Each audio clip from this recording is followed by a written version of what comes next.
Sean todos bienvenidos a este primer foro del año 2023, organizado por el Instituto de Estudios Parlamentarios Fermín Toro, en alianza con la Universidad Católica Andrés Bello y con el apoyo tecnológico de Universitas Fundación. Como desde hace ya más de una década, comenzamos nuestras actividades públicas cada año con el foro Perspectivas Institucionales. No se trata de un ejercicio de adivinación. No tenemos bola de cristal. En un entorno de incertidumbre como el nuestro, intentamos leer claves para comprender elementos de juicio basados en datos firmes, evaluaciones serias a partir del estudio, la comprensión de la realidad y sus posibilidades y la experiencia. Que esos menesteres sean considerados subversivos son riesgos propios de enfrentar la arrogancia de la oscuridad que se apoya en la intimidación para defenderse de sus propios miedos a la verdad y a la libertad. El nombre de Fermín Toro nos asocia a un dato fundamental en la historia de Venezuela. En un tiempo de violencia, montoneras, caudillos y sedicentes revoluciones, hubo voces y ejemplos de civilidad, como la del propio Fermín Toro, de respeto activo a la dignidad de la persona, de debate en el marco de la constitucionalidad, de promoción de la paz en medio de la amenaza constante de la guerra. Esa es la Venezuela que queremos para todos, sin divisiones, sin discriminaciones y sin exclusiones. Y parlamentarios como Toro son los que necesitamos, los que queremos para Venezuela. Hoy contamos con 5 estudiosos del primer nivel para este panel que hemos integrado. Profesores como Elitza Freites, Margarita Escudero, Luis Oliveros y Sadio Garavini. En el caso de Garavini, además de su vasta experiencia académica, cuenta con la dilatada experiencia diplomática. Y junto a ellos, Ramón José Medina, nuestro vicepresidente, un ciudadano que viene de la política activa, que ejerció con independencia en amplia y limpia trayectoria. A ellos nuestra gratitud, como a todos ustedes por su compañía, y a Manuel Teixeira por su moderación. A él dejo en el uso de la palabra para que lleve adelante el foro de hoy. Muy buenos días. Buenos días. Primero que nada, gracias al Instituto Fermín Toro por la invitación. Decirles que tienen totalmente mi apoyo, pero en estos momentos hay una persecución hacia las ONG. Veo caras conocidas, padre, gracias por estar aquí, valoro mucho su presencia, siempre es bueno verlo, agradezco mucho a la Católica, para mí es un honor estar siempre aquí en la Católica. Anet, muchas gracias por estar aquí. Y bueno, a todos ustedes, si me pongo a pasar lista, vamos a pasar un buen rato. A mí siempre me gusta estar a la derecha por obvias razones ideológicas, pero creo que si me pongo un momentico a la izquierda, unos minutos, no va a pasar nada y nadie se va a molestar, ¿verdad? Porque aparte se puede ver mejor ahí la presentación. No se preocupen, obviamente tengo 20 minutos, por favor Manuel, cuando ya lleve como 15, me empiezas a hacer señas. Y de una vez les pido disculpas porque cuando termine tengo que irme porque el nuevo tiene más trabajo, entonces en la universidad ahora tengo más trabajo, entonces tengo que salir corriendo a llegar a la metropolitana, ¿okay? Entonces, bueno, tampoco se preocupen que no voy a hablar de todas esas cosas, el tema 3 y el tema 4, estrategias para competir, y todo eso está más orientado hacia la empresa. Otro día podemos hacer algo parecido y podemos conversar al respecto, ¿ok? Si vas a grabar, ten cuidado porque a mí no sé que se me persigue. A lo mejor digo alguna cosa que no es agradable que ellos estén oyendo. Y si no, yo te puedo, como yo digo siempre, yo tengo las fotos de mis hijos ahí, te las puedo poner para que veas qué chimbo que me vayan a visitar con mis 2 hijitos. Uno tiene 4 y el otro tiene 10. O es foto, perfecto. Entonces, vamos con el entorno global. Aquí lo bueno es que Sadio va a hablar del tema internacional, así que yo voy a pasar estas láminas muy rápido. Solamente decir que el mundo está atravesando unos problemas muy, muy complicados. Tenemos una economía norteamericana en problemas, hablamos de 8% de inflación anual, que es un problema muy grave para Estados Unidos y para Europa. Para nosotros es como un respiro. 8% mensual es un respiro, para ellos 8% anual es un problema. O sea, a ese nivel de problemas están en Estados Unidos, pero bueno, hay un fantasma de recesión, hay ciertas cosas que están pasando en Estados Unidos. En el punto B, bueno, la izquierda vuelve al poder en toda la región, ahí no voy a extenderme mucho. Eso tiene ramificaciones y obviamente tiene efectos en Venezuela. El punto C, bueno, China, el tema de los lockdowns en China indudablemente generan inconvenientes, entre otras cosas porque esos lockdowns disminuyen la demanda de petróleo. La buena noticia es que pareciera que las proyecciones de China para este año apuntan que va a aumentar su consumo petrolero, lo cual es una buena noticia para Venezuela porque, entre otras cosas, es cliente nuestro, pero es de los principales drivers a la hora de hablar del mercado petrolero. Y bueno, el punto creo yo más importante de lo que está pasando en el mundo actualmente es la invasión, porque no hay un conflicto, hay una invasión de Rusia a Ucrania y eso ha traído innumerables problemas. Comenzando porque uno de los principales productores de petróleo del mundo invade a uno de los principales productores de cereales de Europa y todas las ramificaciones que eso está trayendo en el tema geopolítico. Al final, ¿qué tenemos? Tenemos que la inflación es un fenómeno que se ha convertido en un problema global, pero cuidado, ¿no? Nosotros para Venezuela no es ese el problema. O sea, cuando nos hablan de la inflación que está atravesando Europa y Estados Unidos, para nosotros, en los órdenes de magnitudes que manejamos siempre, no es ningún problema. Pero bueno, 8%, 9% para países que tenían 1 o 2%, obviamente genera inconvenientes, ¿no? Una cosita más. Y bueno, el tema de los desplomes en los mercados financieros, todo lo que pasó el año pasado ha generado disminución del Dow, y también de lo que es también el tema de las cripto. Están cediendo las fricciones de las cadenas de suministro y todavía el tema de la crisis energética, a pesar de que Europa pasó muy bien el tema energético, todavía hay un fantasma con respecto para verano. Y esto solamente se los muestro, esto es la comparación del precio del crudo ruso versus Brent y otros marcadores. Y vean cómo esa diferencia, conforme fue avanzando el año 2022, fue acrecentándose. Rusia tuvo que disminuir notablemente su precio petrolero para poder entrar en los mercados asiáticos a competir. La mala noticia para Venezuela es que ese crudo está compitiendo con el crudo venezolano y por lo tanto Venezuela tiene que, si ya estaba teniendo descuentos, ahora los descuentos son mayores. Ese crudo es de mejor calidad que el venezolano y aparte lo conocen más los refinadores asiáticos. ¿Okay? Bueno, esto lo vamos a pasar rápido, yo estoy seguro que Sadio va a hablar de esto mucho mejor que yo, así que si querés lo pasamos. Y vamos entonces a la economía venezolana. Vamos a empezar por el PIB. Bueno, estas son las cifras que publicó, no las ha publicado el Banco Central. El Banco Central y Maduro tienen un delay. Maduro habla una cosa y el Banco Central no se entera y parece que no quiere publicarlo, le esconde la cifra. El pobrecito lo tienen engañado, como tienen engañado al otro. Pero lo cierto es que estos 5 trimestres, tenemos 5 trimestres seguidos de crecimiento de 2 cifras, lo cual es una excelente noticia. El tema es que ya para el tercer trimestre del año 2022 hay una disminución en la variación. No estoy diciendo que estamos en recesión para el tercer trimestre del año 2022, sino que hay una disminución en esa variación, en ese crecimiento del tercer trimestre de 2022, insisto, fuente BCB. Siguiente. Esto es un poco lo que dice el Banco Central que creció nuestra economía en los primeros 3 trimestres del año, aproximadamente 17% del PIB, donde hay cualquier cantidad de crecimiento y cualquier cantidad de números dispares entre las actividades. Y aquí lo que podemos ver es que no hay un crecimiento simétrico ni entre las actividades ni entre las zonas geográficas en el país. ¿Okay? Eso lo podemos ver otro día, no nos ponemos bravos, pero por lo menos Caracas crece más que algunas partes del interior del país. Pero bueno, no nos ponemos bravos por eso. Lo importante es que estamos creciendo y lo importante es que tenemos que aprovechar ese crecimiento. Si somos empresarios, también decir, y ahí me quedo yo con esto, qué bueno que estamos creciendo porque veníamos de 7 años de recesión. 7 años de recesión, sin entrar en una guerra. O sea, ese es el periodo de recesión más grande y más complicado, más fuerte. O sea, el adjetivo que ustedes les quieran colocar en la historia de la humanidad. Venezuela no estaba en guerra, aunque bueno, sabemos bien las cosas que estaban pasando en Venezuela. Venezuela cae, según su economista favorito, entre 70, 75, 80%. Porque sabe que para poder nosotros hablar y tener estas cosas tenemos que decir números diferentes. ¿Okay? Para que suene más bonito. Entonces, gente que dice 73,5, 74,8. ¿Saben cómo son los economistas? Pero aquí llama la atención, por ejemplo, que hasta el sector construcción está generando crecimiento. O sea, ha crecido el sector construcción.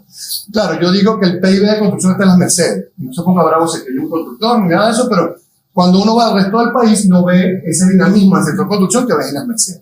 Al final, ¿cuáles son los sectores que están creciendo más en Venezuela? El sector comercio, el sector de producción de alimentos sectores que ciertamente no son los que más contribuyen en términos de generación de empleo, pero bueno, son los sectores que están creciendo. ¿Ok? La siguiente, Manuel, por favor. Bueno, dos cositas aquí para decir. El primero es que el consumo privado está creciendo cerca del 14%, fuente BCB. El sector público ha crecido 20%, pero tiene un movimiento mucho menos consistente que el que tiene el sector privado, que crece menos, pero está creciendo más o menos a un mismo ritmo. Y de todos estos números, a mí me llama mucho la atención el tema de importaciones, como para el tercer trimestre de este año, las importaciones prácticamente no crecieron. Fuente BCB, no es que yo me inventé esto, llamé a Drúbal, Orlando, José Guerra, no. No. El fuente BCB, el mismo BCB que está diciendo que para el tercer trimestre de este año, del año pasado, las importaciones prácticamente no crecieron. Y sabemos que las importaciones le dan dinamismo a esta economía. Esto es un mal síntoma para lo que pudiéramos esperar para el cuarto trimestre, lo que ocurrió en el cuarto trimestre. Siguiente, Manuel, por favor. Y bueno, no solamente BCB está viendo mejor en la actividad económica, el índice de confianza industrial de Conindustria para el tercer trimestre del 2022 también está mostrando un incremento en lo que es la confianza industrial. Esto es una buena noticia, ¿ok? Esto es una buena noticia. Bueno, al final, ¿qué tenemos? Según mis estimaciones, no se pongan bravos, usted estimó 10, usted estimó 9, usted estimó 23. Es un número que Luis Oliver puso ahí, que seguramente me voy a equivocar y que, bueno, otro día nos invitan y podemos discutir sobre él. Nuestras estimaciones apuntan a un crecimiento 2021 de 2%, 2022 de 13% y 2023 de 7%, eso dependiendo de algunas cosas que pueden pasar en este año. Insisto, Banco Central no publica cifras del primer trimestre del año 2019. ¿Ok? Primer trimestre del año 2019 no publica PIB. Aquí les digo, esto no es una oportunidad, esta presentación está bien orientada también al sector privado, es una oportunidad que no puede ser desaprovechada porque tú no sabes hasta cuánto tiempo más va a seguir creciendo esta economía o cuándo van a empezar a aparecer más problemas de lo que estamos viendo en este último trimestre. Otra cosa más, ese 7% está asumiendo que Chevron tiene un incremento en la producción y que tal vez entra Repsol, entra Eni, o sea, no hay un incremento masivo de las entradas de empresas petroleras transnacionales a Venezuela, pero sí hay una pequeña flexibilización o empiezan las flexibilizaciones en el tema petrolero en Venezuela, ya lo vimos hasta con el sector gasífero. No vamos a hablar de sanciones porque yo sé que eso es como preguntarle la edad a las amigas de mi mamá, no a ustedes. Yo sé que la señora que no le preocupa, con las amigas de mi mamá se molestan cuando se... Entonces de sanciones no vamos a hablar, ¿ok? Después otro día hablamos de si a quién le gustan, a quién no le gustan las sanciones. Yo sé que es un tema complicado. Entonces, bueno, eso más o menos las estimaciones, 13%, 7% de crecimiento 2012 y 2022 y 2023. Sí, bueno, vamos con inflación y tipo de cambio. Yo hablando rápido porque el economista si le dan 20 minutos tiene que aprovechar esos 20 minutos, ¿ok? Un muy mal síntoma es que el Banco Central no ha publicado cifras de noviembre y diciembre de inflación, pero bueno, como Delcy es la que hace todo, Delcy ya las dijo, ¿ok? Pues el Banco Central no se ha enterado. Delcy habló ya que la inflación noviembre y diciembre en acumulado en el año fue 234%. Hay gente que dice que fue 300, hay gente que dice que fue 350. Yo sigo al Banco Central, después podemos conversar sobre eso. 234%. Dos cositas aquí rápidas. Primero, asesores, los ecuatorianos, asesores del gobierno, casi que prometieron en el primer trimestre del año pasado que la inflación iba a ser menos del 100%, era la meta, 100%. Y hasta más o menos junio se estaba cumpliendo esa proyección. El problema es que el modelo empieza a hacer aguas en agosto y no es que hizo aguas en noviembre y diciembre, que se hundió. ¿Ok? Y el problema es que se sigue hundiendo en enero y eso es una muy mala señal. ¿Por qué? Porque enero es un mes relativamente estable desde el punto de vista de precios en Venezuela o de movimiento del tipo de cambio. Ya se acerca febrero, después viene el marzo el tema del pago del impuesto, las cosas van un poquito, ya la fiesta inflacionaria empieza después de abril, en mayo, un poco lo que hemos visto en el histórico, pero que ya en enero estemos teniendo un incremento en la tasa de cambio superior al 20%, indica que la inflación puede estar cercana allí, porque eso es lo otro. La variación del tipo de cambio se está apareciendo mucho en la inflación, el efecto es prácticamente 1 a 1.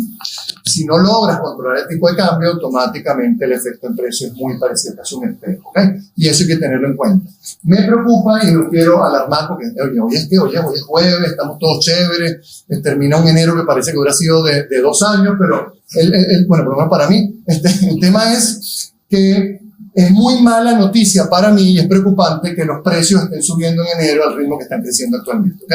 No quiero sonar profeta del desastre, mis presentaciones siempre son como que, bueno, hay oportunidades, las cosas están un poquito mejor, esa estupidez de Venezuela se está arreglando, me parece una falta de respeto hacia lo que estamos viviendo aquí, pero el tema es que ese incremento en enero se me parece mucho cuando estábamos empezando con el tema de la hiper. No estoy diciendo que estamos viendo la hiper, pero hay un fantasma rondando y pareciera que las herramientas del gobierno para contener la inflación se le acabaron, las ideas se le acabaron. ¿Ves? Si quieren que seguimos pasando esto es un poco el movimiento, nosotros, la gente no sé, bueno, esa es la otra cosa. ¿Qué está pasando con el tipo de cambio? Me dice la gente en agosto. Yo, ¿y tú dónde vives? En Suiza. Eso fue lo normal de nosotros hasta hace un año. Lo que pasa es que, bueno, las cosas malas se olvidan, entonces tenemos, señores, eso es lo normal en Venezuela, que el tipo de cambio se mueva, lo anormal. Fue lo que pasó entre enero y abril, que hasta se apreció el tipo de cambio. Claro, cuando se aprecia el tipo de cambio, nadie dice nada, eso es lo que debe pasar. Yo, ¿tú vives en dónde? En Noruega, Canadá, Japón, no. Venezuela, ¿tú confías en la política económica plenamente de lo que está haciendo esta gente? ¿Tiene las herramientas? En algún momento la cantidad de dólares se le iba a trancar. Como efectivamente pasó, están teniendo problemas para cobrar, están teniendo mayores descuentos, están teniendo mayor competencia en los mercados, y ahora también el tema del mercado cripto se les cae, con todos sabemos que este gobierno se maneja mucho con el tema de cripto. Eso no lo graben, por favor, oíste, no lo graben, por favor. Yo necesito llegar hoy a la casa. Mi hijo tiene karate. Bueno. Y bueno, y el gobierno, obviamente, si no tiene, ¿cómo es el tiempo? Faltan 100 meses, 14 no, en 5, te lo prometo que en 5 estamos bien. El gobierno, como no tiene ingresos en divisa o le está bajando el ingreso en divisa, ¿qué es lo que hace? Les cobra más impuestos a la gente. ¡Ay, que eso desincentiva la actividad comercial! ¿Usted cree que a Maduro le importa esa cosa? Es que la voracidad fiscal, palabra, expresión que detectan dentro del gobierno, cuando uno habla de voracidad fiscal, la voracidad fiscal es muy fuerte. ¿Usted cree que Maduro hoy está dando consigna cuando vaya a cenar y le va a decir, está muy dura la voracidad fiscal? No, lo que está viendo es, en el año 2022 recibió 4.500 millones de dólares de parte del SENIAT.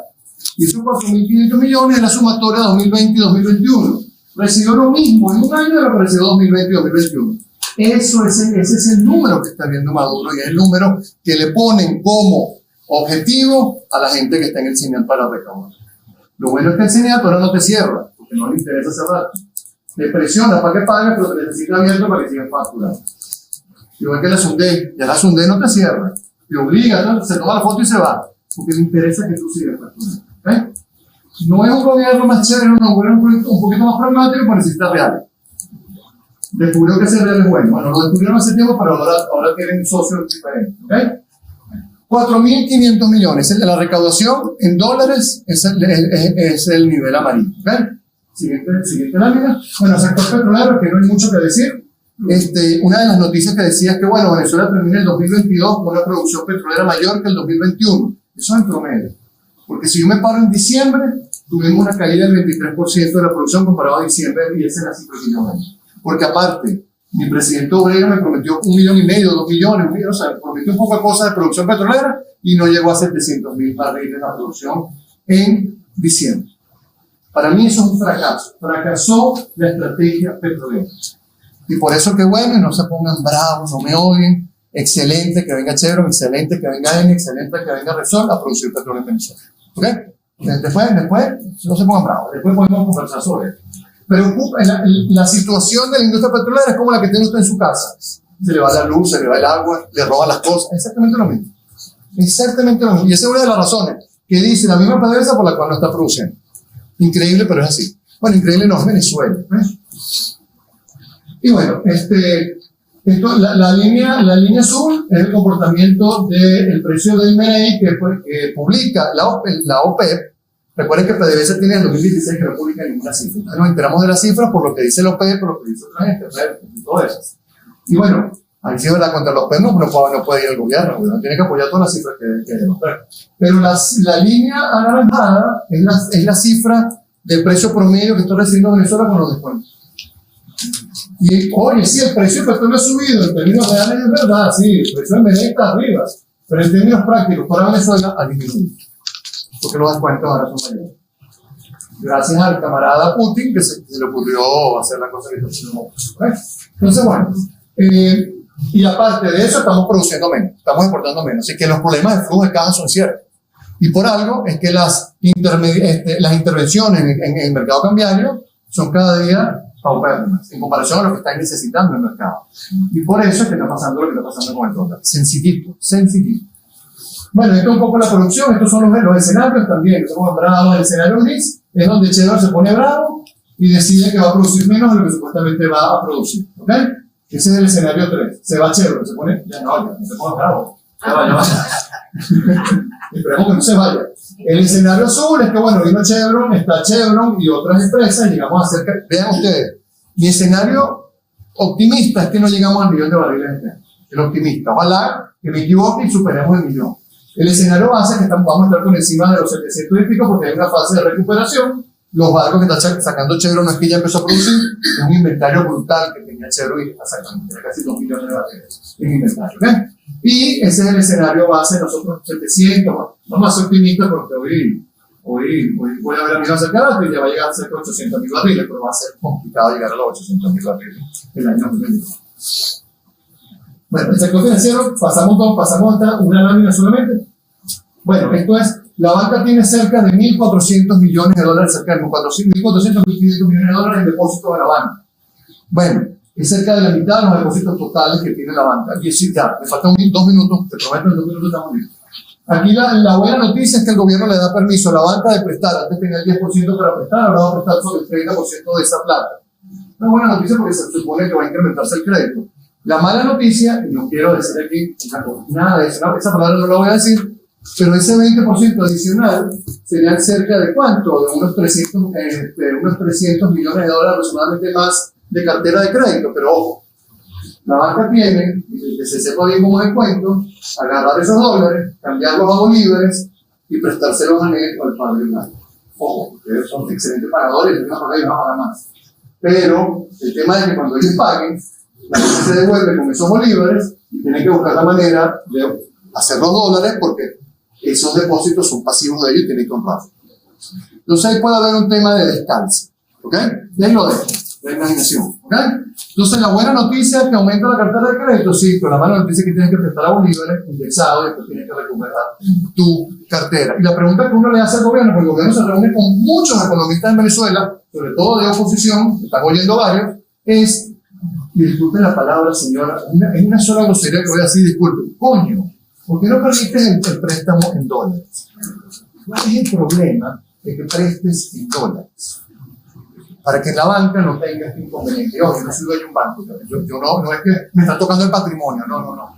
Pero el tema del descalce, el tema de prestarte en bolo, indexado, ese tipo de cosas, genera inconveniente. ¿Okay? Pero bueno, se lo dejo así. Vamos a pasar eso y vamos, el crédito está en cerca de 750 millones de dólares la cartera, ha aumentado de manera importante en los últimos meses. Igual sigue siendo insuficiente, esta economía necesita 6.000, 7.000, 8.000 millones de dólares. ¿Okay? Bueno, idea final, y ya con esto termino, ya, estos son 2 minutos, en serio. Bueno, ¿hay un entorno económico positivo? Sí, hay mayor actividad económica, sí, las cosas están un poquito mejor, sí, pero hay un fantasma de inflación que rompe el bolsillo del venezolano y afecta el consumo. El consumo es 70% del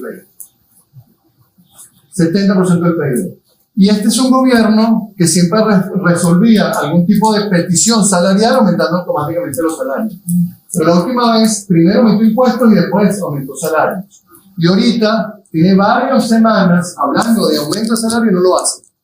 Porque no quiere, porque sabe que si lo hacen, la inflación se les va a disparar. Hay un tema importante, ¿okay? Ojo, no estoy hablando que son más responsables, no. Es un tema que les tiene un problema de flujo de caja importante, ¿okay?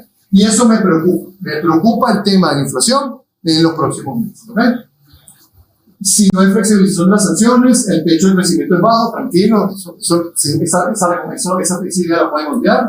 Yo espero más permiso para la Repsol, etcétera, muy parecido al tema Chevron. El sector petrolero, como siempre en Venezuela, va a ser clave en el año 2023.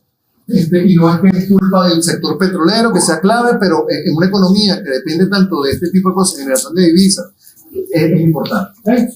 No olvídese que los problemas de infraestructura se van a desaparecer, al contrario van a continuar, no hay dinero, el gobierno no tiene dinero para invertir.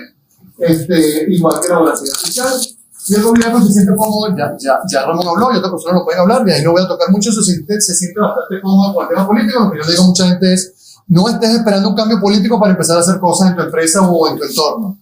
Porque, coño, eso no va a ocurrir, ¿ok? O sea, por favor, los pies sobre la tierra, y no se pongan bravos conmigo, pero, coño, ya estamos grandes para eso, ¿ok? Y lo último, aprovecha este ciclo de crecimiento económico. Esto es más orientado hacia las empresas, mejore su competitividad, su productividad. Es un mercado más pequeño, un mercado más complicado. El consumidor ahora no es para nada fiel a las marcas. El consumidor prefiere el precio. Por eso esa estrategia de compra venezolana y compra a mí. Yo no tengo nada contra el compra venezolano, pero cómprame esta agua venezolana en $3. Cuando consigue la importada en uno, ese mensaje nefasto para la gente que tiene una restricción presupuestaria importante. ¿Okay? Entonces, vamos a tratar de ser competitivos. Que en Venezuela no vamos a pasar competitivos, cierto, pero hay que trabajar en eso. Pero mi mensaje no es, tú eres mala porque no me compran los venezolanos en 3.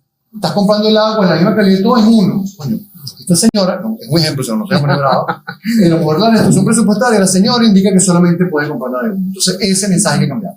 ¿Ok? Ese mensaje hay que cambiar. Prepárese porque yo creo que van a venir aumentos importantes en servicios públicos, más impuestos, el tema del gas, van a empezar a cobrar el gas de manera importante. Ya hay empresas que están notificando que les están cobrando el gas de manera muy, muy fuerte. Y el mensaje final, mi esposa me dice siempre, termina con un mensaje bonito, que solamente te va a odiar es, bueno, en este país, yo no sé, yo odio a Lichopra, pero si lo quieren, perfecto, y Pablo Pérez, yo no le voy a esa gente. Pero el mensaje aquí es, señores, aquí hay muchas cosas por hacer. Hay una crisis espantosa, pero hay muchas cosas por hacer. Muchísimas cosas por hacer. ¿Ok? Entonces, bueno, hagamos cosas para cambiar esto. Señores, muchas gracias. Embajador retirado de Venezuela, doctor en Ciencias Políticas, profesor universitario, doctor laureado en Ciencias Políticas, zona fundador de la Universidad de Roma, doctor PhD en Ciencias Políticas en la Universidad Central de Venezuela, estudió de posgrado como fellow en el Centro de Relaciones Internacionales de la Universidad de Harvard, con un número importante de publicaciones. Ha desempeñado importantes cargos como viceministro y ministro encargado para la justicia en Venezuela, embajador de Venezuela en Guyana, embajador asesor en la dirección de fronteras y relaciones exteriores, Shulbrick Shola en la Universidad de Harvard, embajador de Venezuela en Guatemala, embajador de Venezuela en Suecia, asesor de la compañía director de la Cámara de Comercio e Industria Venezolana Italiana, profesor de la Universidad de Bolívar, en el Colegio Universitario de la Capital, columnista de Universal de Guatemala, el Imparcial de España, la Universidad de Caracas, Venezuela Analítica, por TikTok, viceversa, ha tenido innumerables reconocimientos y condecoraciones. Así que bueno, con ustedes, el doctor Santiago Garavito. Bueno, muchas gracias por la invitación. En aras del tiempo, quiero verme rápidamente en la temática que como ustedes se imaginan es bastante amplia. Yo le estaba recordando al profesor Escudero que el canciller histórico Barón de Talleyrand de Francia le escribió una vez a su hermana diciéndole, perdona, pero no he tenido tiempo de escribirte corto. Y le escribió una carta de 10 páginas, precisamente porque es más complejo decir lo que uno quiere decir o necesita decir en poco tiempo. Así que preferí escribir el tema. Robert Gates, ex secretario de la Defensa de los Estados Unidos, nombrado por Bush hijo y ratificado por Obama y director de la CIA con Bush padre, en un reciente artículo en el Washington Post afirmó que la invasión de Putin en Ucrania había acabado para los norteamericanos sus 30 años de vacaciones de la historia. En realidad, con la caída del muro de Berlín y la desintegración de la Unión Soviética y su imperio, se iniciaron las vacaciones de la historia para todos. Parecía que la democracia y la economía de mercado habían demostrado su superioridad y era solo cuestión de tiempo para que todos los países del mundo se encaminaran por el camino de la razón y el progreso. Francis Fukuyama anunciaba el fin de la historia y las relaciones internacionales se reducirían básicamente a resolver los problemas económicos y comerciales. Pero en la historia hay ciclos principios, como nos anticipó hace casi un par de siglos el gran napolitano Giambattista Vico, con sus corsi e ricorsi de la historia. En efecto, la guerra de Putin, conjuntamente con el agresivo revisionismo geopolítico de China, han acabado con la era postguerra fría y puesto en crisis el orden global surgido a partir de la Segunda Guerra Mundial. Rusia, una potencia nuclear y uno de los 5 miembros permanentes del Consejo de Seguridad de la ONU, trata de cambiar las fronteras en Europa a través de la fuerza militar, violando burdamente la Carta de las Naciones Unidas y creando las condiciones para una crisis económica y social a nivel global.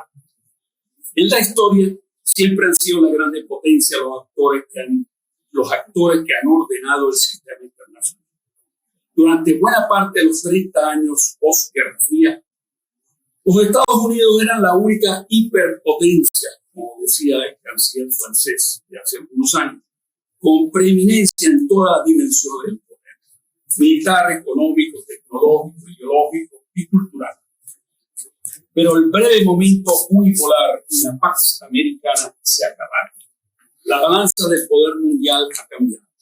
Con el auge de China, el resurgimiento de Rusia y en menor medida el crecimiento de la India, ya estamos en un mundo multipolar. El sistema multipolar, a diferencia del bipolar que vivimos en la Guerra Fría, es más inestable y peligroso.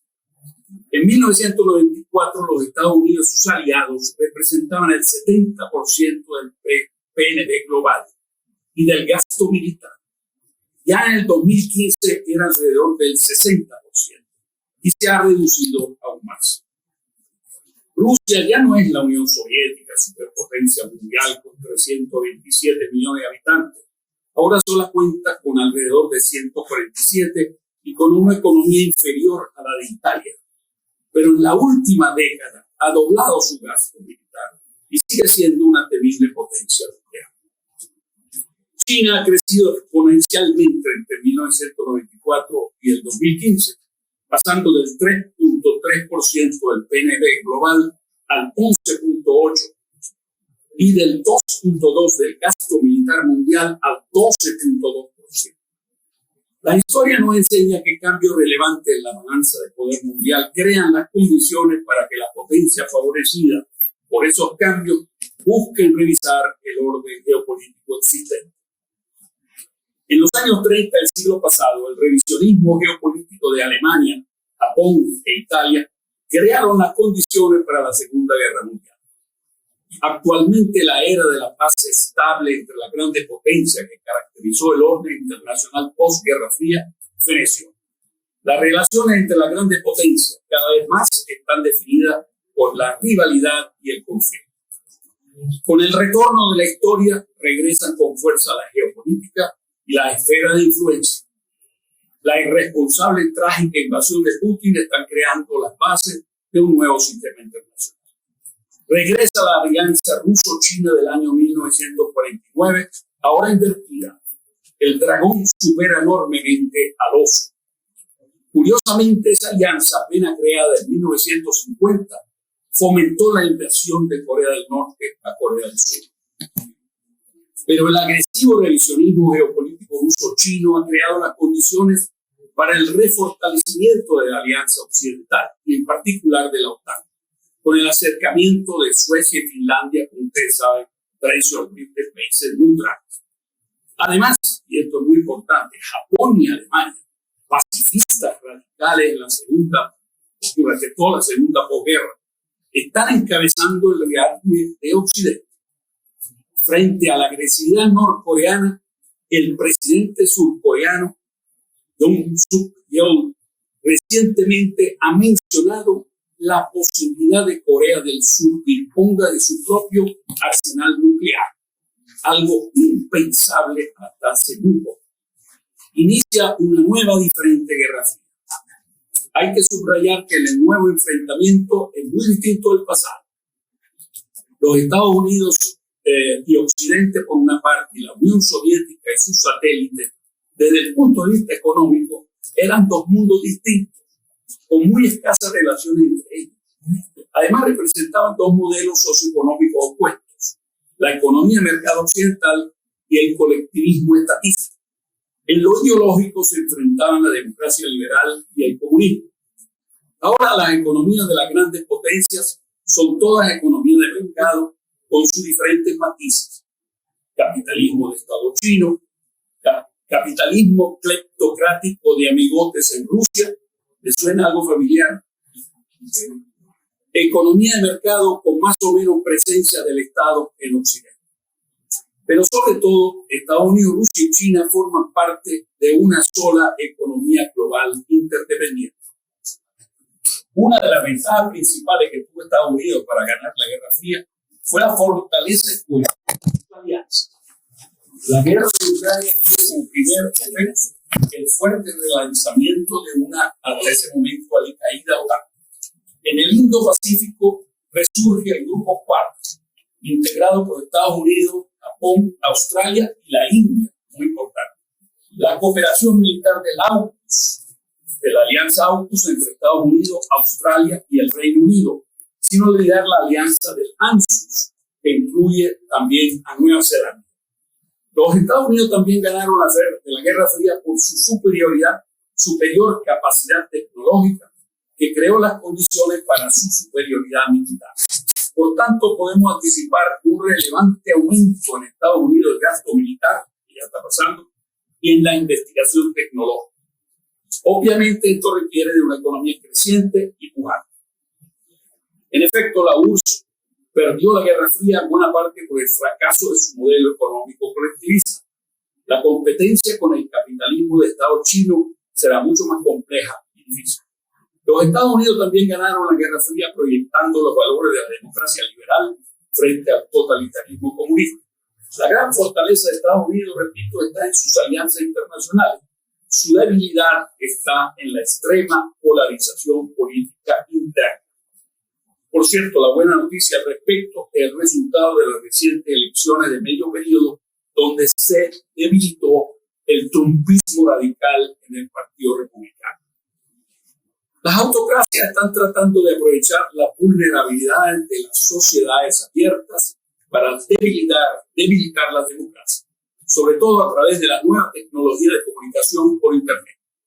Por tanto, la democracia debe presentar de nuevo con fuerza la batalla ideológica y comunicacional entre democracia y autocracia. En su nuevo y excelente libro, La revancha de los poderosos, Moisés Naim nos advierte que las sociedades libres se enfrentan a una nueva y maligna forma de poder. Una casta de políticos que tiene una nueva fórmula para llegar y permanecer en el poder. Para Naim, la fórmula se resume en las 3 P's, la que llaman las 3 P's: populismo, polarización y posverdad. Los autócratas 3 P's, nos dice Naim, y cito, son dirigentes políticos que llegan al poder mediante unas elecciones razonablemente democráticas y luego se proponen desmantelar los contrapesos al poder ejecutivo mediante el populismo, la polarización y la posverdad. Termina así. El populismo y la polarización tienen una larga historia y han sido estudiados ampliamente. La posverdad es un ataque frontal contra el sentido de la realidad y es difícil diferenciarla de la simple mentira. La posverdad en el contexto de la democracia constituye un fenómeno nuevo y aterrador. Los políticos siempre han mentido. La posverdad se diferencia de la simple mentira a través del uso estratégico de la confusión. La posverdad no consiste en propagar mentiras, sino en destruir la posibilidad de que se pueda decir la verdad en la vida pública. La posverdad hace que nuestro sentido de la realidad se tambalee. La última frase es de Moisés. En el diccionario se define posverdad como la desaparición de los criterios objetivos comunes sobre la verdad. La línea divisoria entre los hechos y el conocimiento por un lado y las creencias y las opiniones por otros se desvanece. Los autócratas 3P pueden ser o decirse de izquierda como Chávez, Maduro y Ortega, o de derecha, como Bolsonaro, Putin y Duterte. Pero todos han entendido que la explosión de la información y los medios en el Internet o no ha creado enormes oportunidades para la manipulación el engaño y el control. Ya no necesitan una censura total. Se recurre en cambio a una incesante tormenta de información que destruye la capacidad crítica del ciudadano. Además, los algoritmos permiten enviar automáticamente mensajes basados en las creencias, preferencias y prejuicios del receptor, lo cual multiplica y refuerza la repercusión de los mensajes. En el pasado, la autoridad y el prestigio de los grandes medios internacionales, como The Economist, el New York Times, el Wall Street Journal, el Times de Londres, Le Monde, Corriere della Sera, El País, Der Spiegel, permitía filtrar las noticias más absurdas, irracionales y extremistas. Y además había un acuerdo básico sobre los hechos. La diferencia entre los medios se manifestaban en la interpretación de esos hechos y en las notas de opinión. En la actualidad, en cambio, la explosión de los medios alternativos en las redes sociales y los algoritmos han creado las condiciones para que no haya una realidad compartida y para que las noticias y los mensajes que alimentan la violencia, el odio y las más absurdas teorías de la conspiración se propaguen mundialmente. Los autócratas 3P han aprendido a utilizar a su favor esta arquitectura informativa. El caso más conocido es la injerencia rusa en las elecciones de Estados Unidos en 2016, pero la desinformación deliberada en la red es ya un fenómeno habitual entre los políticos a nivel mundial. La nueva tecnología de la ultrafalsificación, que permite sustituir una foto o un vídeo con alguien con la imagen de otra persona, es un nuevo terrible instrumento de desinformación. Para los autócratas 3P, inventarse la realidad es un instrumento más del arte de gobernar.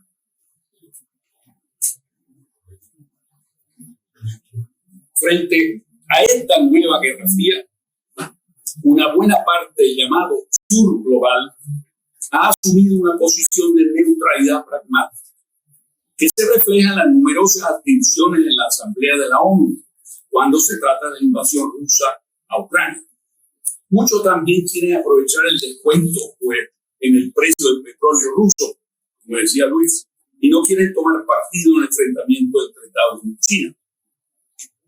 En efecto, también en América Latina, algunos sectores académicos y políticos consideran que América Latina, dada la relevante y creciente presencia de la región o en la región de la China, que se ha convertido, por cierto, en el mayor socio comercial de Sudamérica, no de Centroamérica y México, pero sí de toda Sudamérica, debe aprovechar el nuevo sistema multipolar y optar por lo que ellos llaman un no alineamiento activo frente al enfrentamiento chino-norteamericano. En cambio, el apoyo irrestricto de Venezuela, Nicaragua y Cuba a la brutal invasión militar rusa en Ucrania, que viola, por cierto, repito claramente la Carta de la ONU, ridiculiza su narrativa antiimperialista y su defensa retórica de la soberanía absoluta de los estados y el principio de autodeterminación de un pueblo. Con la llegada al poder de los gobiernos de izquierda, México, Argentina, Chile, Perú, Honduras, Colombia y el reciente retorno de Lula en Brasil, se habla de una nueva ola rosada en América Latina, similar a la de los inicios de los años 2000. En buena parte, en realidad, se trata de una ola en contra de los gobiernos de turno, abrumados y afectados, entre otras cosas, por la crisis socioeconómica desatada por la pandemia y su propia carencia. En efecto, en Uruguay también ganó la oposición, esta vez de centro-derecha, frente al gobierno del Frente Amplio de izquierda. En Perú, Castillo se tumbó solito, entre comillas. Y ya en Argentina han aumentado las posibilidades de una victoria de la oposición en el 2024. Si hubiese elecciones libres y transparentes en Cuba, Nicaragua y Venezuela, muy probablemente también habría cambio de gobierno. Respecto al régimen de Maduro, parece evidente que el ambiente regional ha cambiado a su favor. Sin embargo, en comparación con la anterior ola rosada del inicio de los 2000, hay relevantes diferencias. En ese entonces, todos los gobiernos de la región se beneficiaban del elevado precio de las materias primas. la solidaria, entre comillas, chequera petrolera de Venezuela era muy abundante. Además, Maduro no tiene ni la legitimidad ni la popularidad que Chávez tenía en sus inicios. En particular, Boric, pero también Petro, han manifestado críticas al régimen de Maduro en relación a la violación de los derechos humanos en Venezuela. Por eso han sido calificados de izquierda cobarde por el propio Maduro. En cuanto a los Estados Unidos, se subraya mucho el relativo deshielo en materia petrolera con la muy limitada licencia Chevron. Ustedes saben, es muy limitada en cantidades y para qué es. O sea, básicamente va a pagar la deuda que tiene Venezuela con Chevron. Sin embargo, con una Cámara de Representantes republicana y con el halcón Bob Menéndez, demócrata, en la poderosa presidencia de la Comisión de Política Exterior del Senado, no veo realmente mayores avances bilaterales al respecto. La reunión de Macron, Petro y Fernández en París, con los jefes negociadores del régimen y la oposición venezolana, así como la visita del asesor de seguridad nacional Jake Sullivan a Petro y Lula, en las cuales se planteó la situación venezolana, y el comunicado conjunto de los Estados Unidos, la Unión Europea, Canadá y el Reino Unido en apoyo a las negociaciones en México y a unas elecciones libres, transparentes e internacionalmente observables, parece evidenciar que la comunidad democrática internacional está presionando a Fernández y en particular a Petro y Lula de aprovechar su cercanía a Maduro para lograr que acepte una salida democrática negociada a la crisis venezolana, que con la emigración de más de 7 millones de personas está afectando a buena parte del continente. Petro, por la situación económica débil y la relación especial de Colombia, particularmente sus fuerzas armadas con los Estados Unidos, y Lula, también por su debilidad económica, la minoría en el Congreso y su dependencia de los aliados moderados, como el vicepresidente Alckmin, me parece que van a buscar buenas negociaciones, relaciones con Estados Unidos y la Unión Europea. Todo esto obviamente no significa que las negociaciones en México concluyan fácilmente con una salida democrática. Sin embargo, considero evidente que la comunidad democrática está de nuevo actuando para buscarla y que la ola rosada no necesariamente favorece totalmente al régimen de Maduro. Para terminar, tengo que mencionar algo en relación a nuestra reclamación del territorio Esequibo. Como ustedes saben, la Corte Internacional de Justicia ha decidido en contra de la posición venezolana, que no solo tiene jurisdicción para dirimir la controversia, sino que el tema a dilucidar es la validez o invalidez del laudo arbitral de 1899, algo que Venezuela siempre se había opuesto. La pregunta que deberían hacerse los venezolanos es cómo es posible que 2 secretarios generales, no uno, 2, y el último buen oficial, Nylander, el juego, Nylander, hayan todos ellos decidido por la opción que Guyana siempre había preferido desde 1966, o sea, de la firma del Acuerdo de Ginebra, y a la cual Venezuela siempre se había opuesto. Esa es la pregunta que deberían hacerse los venezolanos. No tengo tiempo para analizarlo, pero le voy a decir que mucho se debió básicamente a la irresponsabilidad del actual gobierno desde en los últimos 20 años.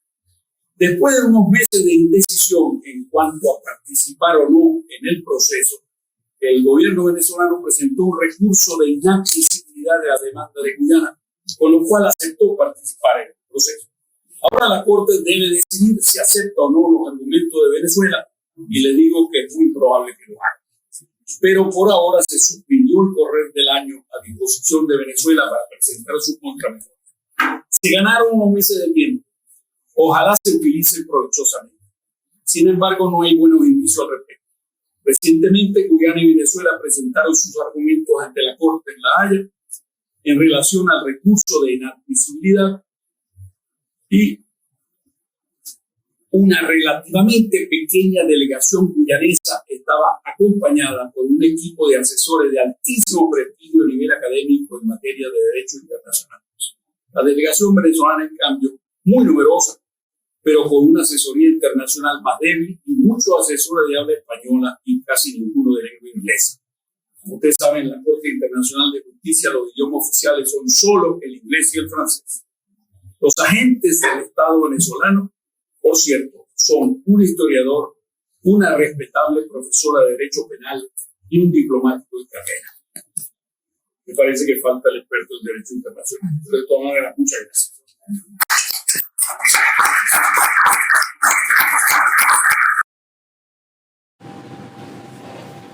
Bueno, buenos días. Gracias, doctor. Bueno, primero agradecerle a todos los presentes estar aquí con nosotros en esta disertación. Agradecerle a la Católica, a su rector, el padre Ugalde, que se encuentra con nosotros, al Instituto de Estudios Parlamentarios Fermín Toro, por hacerme la invitación a compartir un rato con ustedes y pues también ser parte de escuchar a estos maravillosos ponentes que tenemos el día de hoy. Agradecer a la Conrad Adenauer por hacer posible esto también.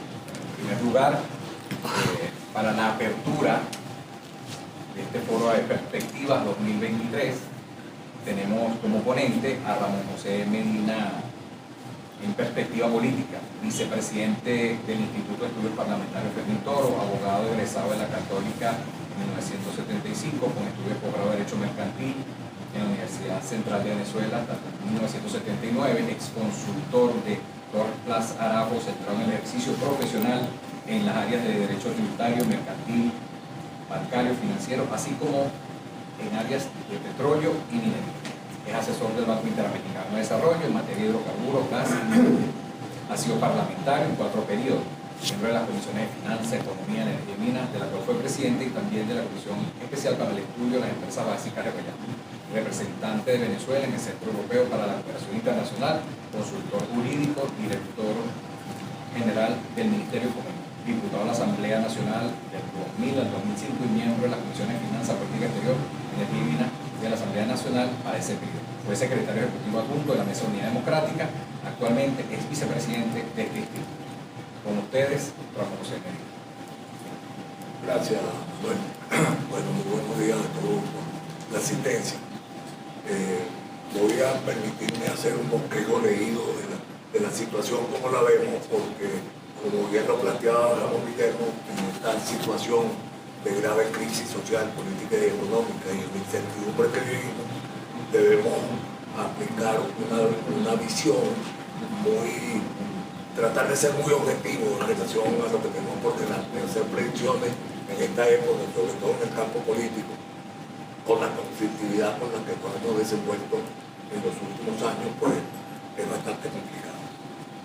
Venezuela vive una excepcional crisis social, económica y política, un colapso de magnitudes inconmensurables que pareciera caldo de cultivo para un cambio político y así iniciar un proceso de transición democrática cuyas características son difíciles de anticipar. Sin embargo, uno de los factores que ha impedido o demorado el inicio de este cambio político y que sin duda ha impedido a las fuerzas democráticas capitalizar el descontento ciudadano es la falta de unidad de los grupos políticos opositores y en especial la llamada plataforma unitaria, que sigue siendo la referencia política y electoral más importante. La transición no es un proyecto compartido. En la medida en que las garantías electorales y el Estado de Derecho fueron desmantelados por el régimen de Nicolás Maduro, cada vez más indispuesto a entregar el poder por la vía electoral y constitucional, la unidad fue perdiendo su principal centro de gravitación, que hasta ese momento había sido la gran alianza electoral opositora.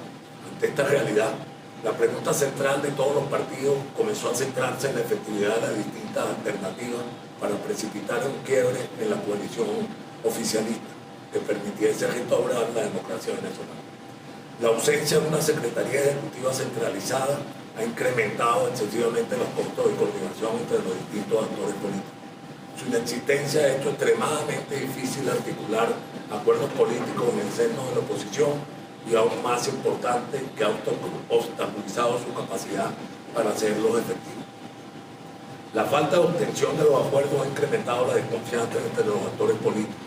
Los niveles de desconfianza son resultado no solo de divergencias en torno a la modalidad de la transición política, del país, sino también el hecho de que los acuerdos formales que se han realizado en los últimos años, en su mayoría no han sido cumplidos. El poder de veto que se ha concebido para garantizar la unidad también la perturba. El poder de veto ha excedido el ámbito de la esfera estratégica de la conducción política y se ha aplicado a decisiones operativas. Como resultado de esta desviación, el uso de este poder ha terminado por dificultar la implementación de los acuerdos. Ante la imposibilidad de ejecutarlo, la culpa es imputado a quien supuestamente ejerció el derecho de veto, lo cual termina aumentando los niveles de confianza mutua entre los distintos actores. El debate sobre la ruta para llegar a la transición, si es a través de mecanismos electorales o más bien de protesta o de negociación, e incluso la importancia de la presión internacional, ha terminado por erosionar artificialmente la presunción de buena voluntad en el seno de la oposición. La existencia de otras plataformas de oposición no es solo una perturbación para un amplio movimiento unitario, sino que puede ejercer un atractivo para los distintos partidos al interior de la plataforma unitaria para buscar acercamientos individuales con uno u con otro. Es medular renovar la voluntad unitaria.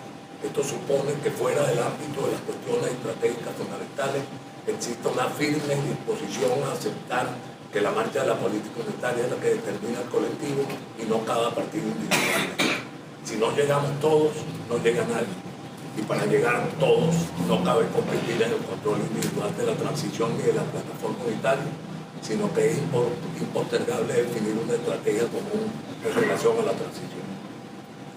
El objeto principal debe ser la negociación, una negociación entre los que conforman la plataforma unitaria y la negociación que se está adelantando en México. Yo creo que en las perspectivas tenemos entonces para este año, digamos con alguna esperanza, la posibilidad de que lleguemos a feliz término con el proceso de primaria para la selección de un candidato en el cual todos podamos estar de acuerdo.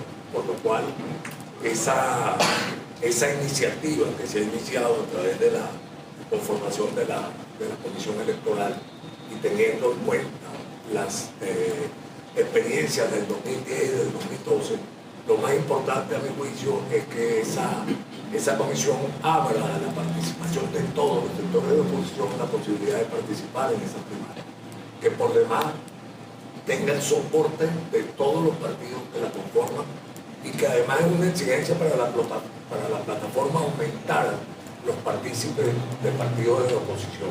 Es decir, no quedarse en los que fueron originalmente después del año 15, los que quedaron en la llamada Mesa de la Unidad Democrática, que fueron apenas 4 partidos.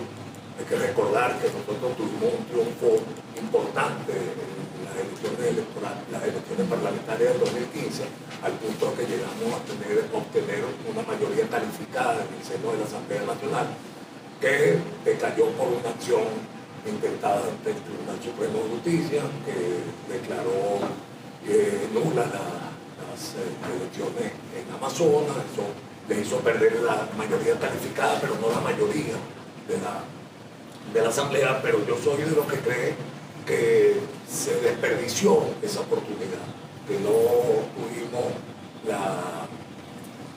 el tino de llevarla a feliz término, sino que empezaron los conflictos. Las primeras decisiones fue reducir la mesa solo a los 4 partidos más importantes en votación. Se desconoció incluso partidos que tenían presencia en la Asamblea en ese tiempo. Se decidió que las decisiones se tomarían por unanimidad, lo cual en política es bien complicado. Si usted nos decía el doctor Calvani en un curso de formación, que en política las decisiones se toman por mayoría y se ejecutan por unanimidad. Y creo que desperdiciamos ese triunfo viendo aquel proceso de conflictividad con el gobierno, con las Fuerzas Armadas, y posteriormente vino la decisión del desacato por parte del Tribunal Supremo de Justicia, y ahí quedamos un limbo jurídico. Se siguió prácticamente trabajando sobre la ineficacia desde el punto de vista jurídico, que políticamente coexistían 2 asambleas.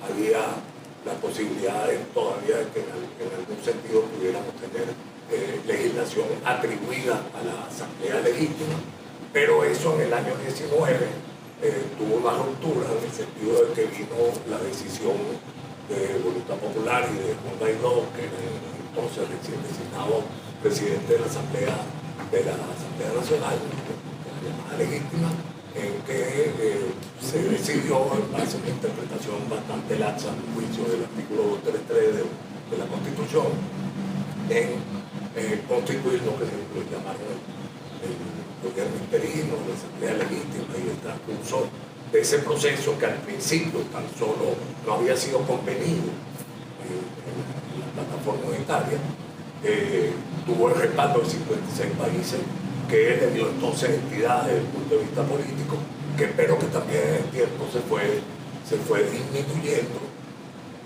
Y lo que mal empezó terminó peor ahora con la decisión recién tomada por la Asamblea para dar por finalizado el gobierno interino. En ese ámbito de conflictividad y de enfrentamientos que hay dentro de la base unitaria, nos encontramos hoy. Y entonces ante eso yo creo que lo único que nos queda como perspectiva favorable es la posibilidad de que retomen con responsabilidad los líderes de la plataforma unitaria el camino de la unidad, fortalecer de nuevas instancias, ampliar de nuevas instancias a niveles de lo que tuvimos antes del 2015 y por lo cual obtuvimos ese triunfo, porque cabe destacar que nosotros siempre desde el año 2009, a pesar de los errores que hemos cometido y seguimos cometiendo, lo cierto es que cada vez que hemos participado en elecciones nos ha ido mejor que en las circunstancias anteriores y además nos ha ido mejor que los caminos de hecho que se han tomado en algunas circunstancias.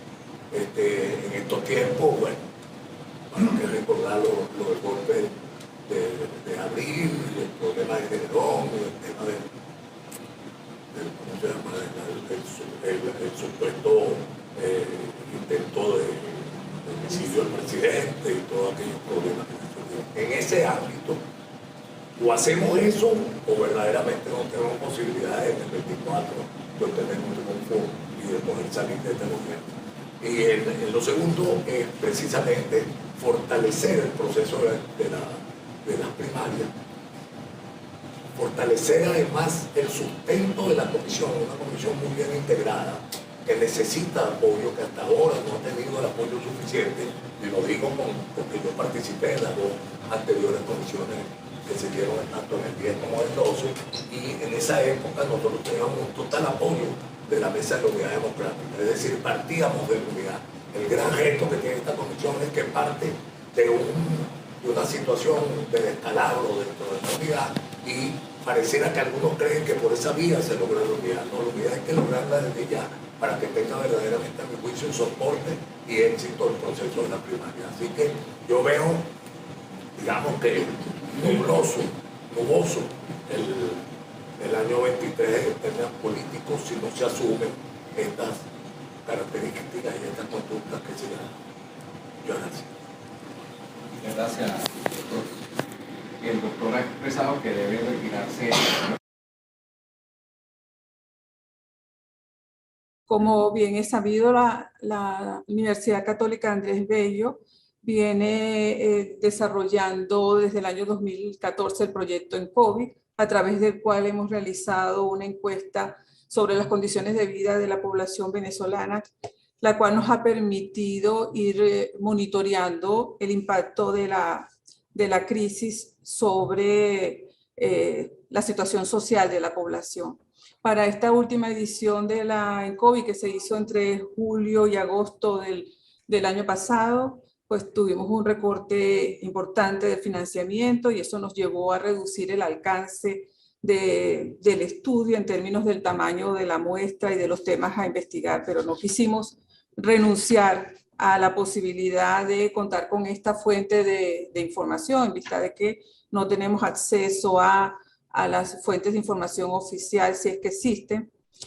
Por lo tanto, era importante que nos arropáramos hasta donde la cobija llegaba y mantener el seguimiento de la situación social, toda vez que transcurría el tercer año desde que se decretó la pandemia y había que considerar además que durante el segundo semestre, como ya se ha señalado esta mañana, el país comenzó a dar algunas señales de recuperación económica, al igual que durante el primer semestre del 2022.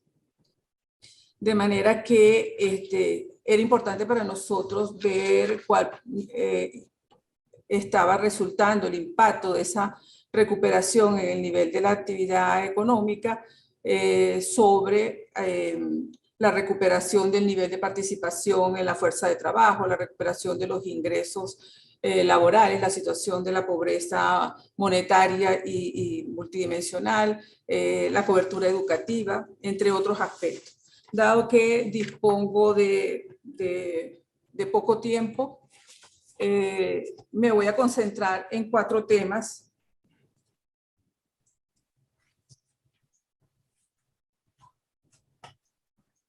Me voy a concentrar en 4 temas que tienen que ver con educación, migración, trabajo, pobreza, desigualdad y programas sociales.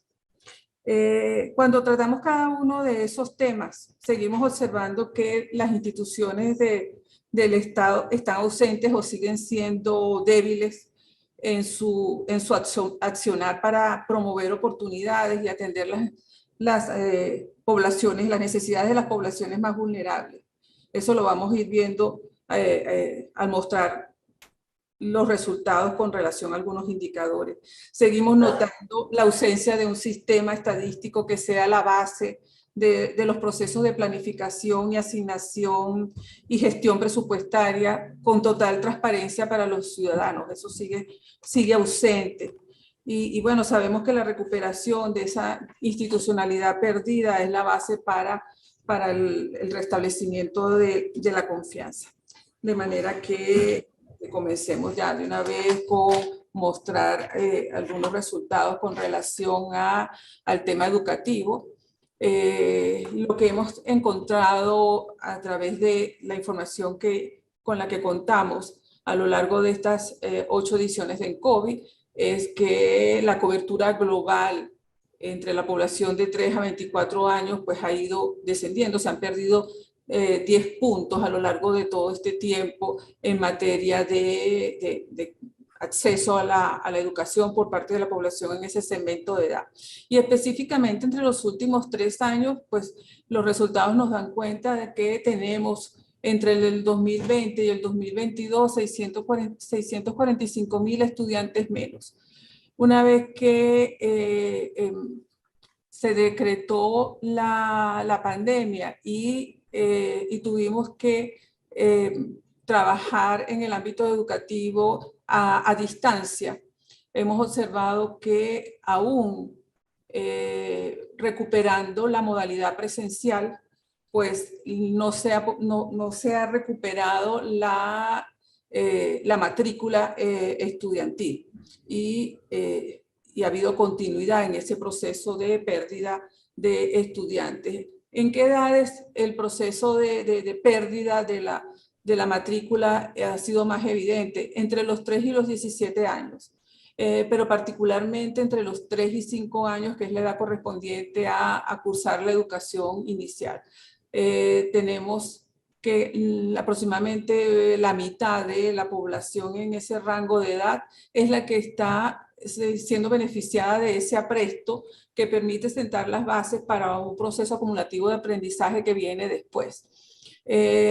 La otra mitad, que fundamentalmente está concentrada en los estratos más pobres, pues ya empieza su proceso de formación acumulando ese tipo de desventaja. Se estima que para ese segmento de edad, entre 3 a 17 años, tenemos 1,5 millones de niños, niñas y adolescentes que para este periodo 2021-2022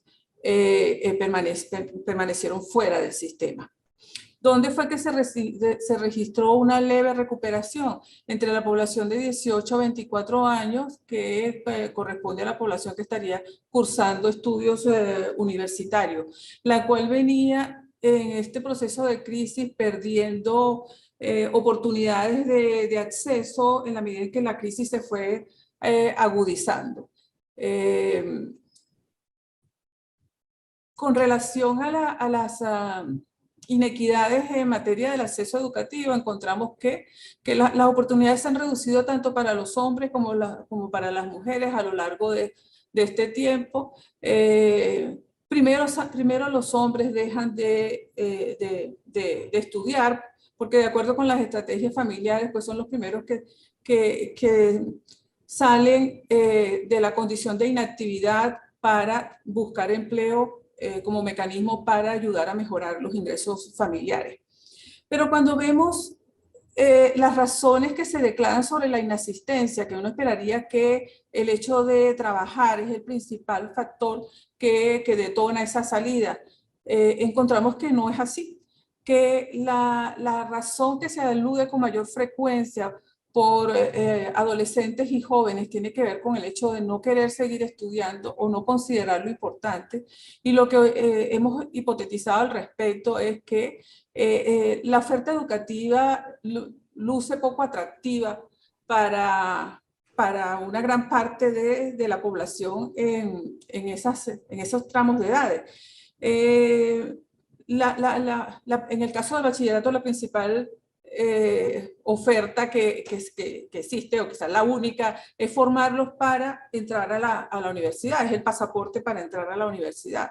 Y no todos, y además un plan de estudios que está desactualizado, que se ha mantenido por más de 50 años enseñándose prácticamente las mismas cosas, de manera que estar en las diferentes ediciones de COVID se presenta como la principal razón por la que se deja de estudiar. En medio de estas señales que hay de recuperación económica, pues vemos que hay una mejora de la inscripción, de la matrícula en los planteles privados, principalmente por la inscripción en las universidades. Cuando preguntamos en el hogar sobre las necesidades que hay para acompañar el proceso de aprendizaje, pues las principales demandas declaradas de los hogares es la necesidad de contar con servicios, y eso pasa por igual por hogares pobres y no pobres, lo mismo que la necesidad de disponer de dispositivos para poder acompañar el proceso de aprendizaje de niños, niñas y adolescentes.